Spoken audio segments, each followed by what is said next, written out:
All right, well, let's bring in our company to react. Turning Point USA contributor and columnist at BizPac Review, Erin Elmore, and host of the Liz Wheeler Show. Liz Wheeler, ladies, welcome back to the show. Thank you for having me. Hi, Sean. Hi, Lindsay. All right, so hi. You both are mothers, so I'm excited to talk to you about Pfizer and them revealing today that their review shows that it's safe for kids 5 to 11 years old to get the vaccine at a lower dosage. So they've said, as I mentioned before, that the FDA, they're going to approach the FDA about emergency use. My question to you, Liz, I'll start with you. Do you think there is confidence in parents right now willing to get their kids this shot? Well, listen, I can only speak for myself, but I think a lot of mothers and fathers across the country agree with me. I mean, Secretary Hargan said that there are a lot of benefits to getting this vaccine, and I would challenge that and say, what are the benefits for children between the ages of 5 and 11? A record number of kids be hospitalized, as Liz mentioned, not many deaths, but I mean, having your child hospitalized could be very concerning and scary. What do you think about parents? Are they going to be willing to give their kids this jab, maybe in hopes to put them in school or whatever it may be?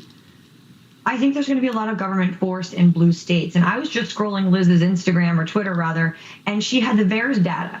15,000 nearly deaths have occurred from the COVID vaccination in adults. What number is that going to be for our children? There is definitely concerns whether this vaccine is safe and whether it's going to be effective. Governor DeSantis just came out and said that 60% of the people receiving the monoclonal antibodies in Florida, 60% have already been vaccinated. So we talk about both, does it work? And is it safe? And I'm worried that it's not. And I bet you in places like New York and California, if kids want to play sports or if kids want to go to school, they are going to be forced to get this vaccine. And I, as a mother, I would be very terrified of that. I luckily live in Governor DeSantis's free state of Florida, and I don't think that will occur here. But my heart breaks for these parents that have to make these difficult decisions.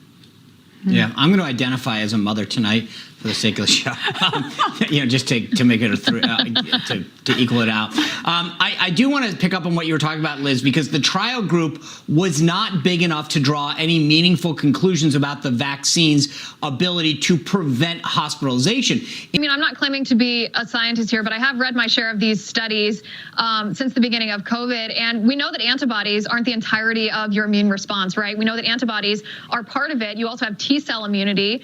You know, Erin, the funny thing is, well, I'm sorry, it's not funny, but I've seen more and more anecdotally, like I don't have the data, but like I think kids are getting it now. I think the recent number was 1 in 5. Last school year, I didn't really see this as much in schools. I don't know if it's fully attributable to the Delta variant, but I feel like schools are now dealing with it much more than they did last year. And I'm wondering if we're going to see some of these similar mandates where they say if your kid wants to go in, because look, the reality is right now, your kids do have to be vaccinated on a whole host of stuff to go to school. And I think they're just going to add this to the list now.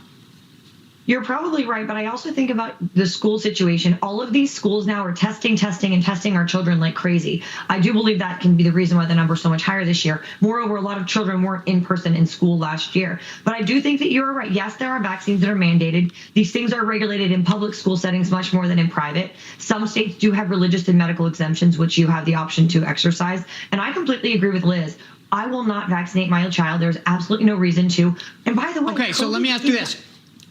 Can I just, if your child's school said, okay, the choice is they come to school or they get they get vaccinated or they don't come, what do you as a parent decide? How are you going to handle that?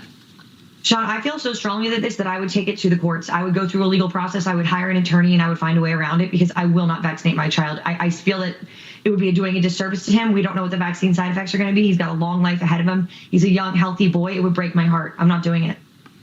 So can I ask you this? What would it take? What would it take for you as a parent to say, I have confidence in doing this? Because right now, like I said, the kids get jabbed with all sorts of stuff, right? And generally speaking, I know that there is a debate out there, but generally speaking, they're accepted, right? And so what would it take for you as a parent to accept it?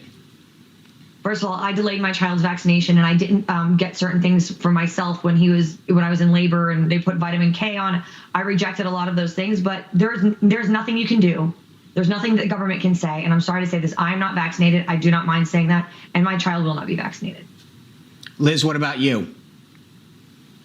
Where would you come down on this? Data point.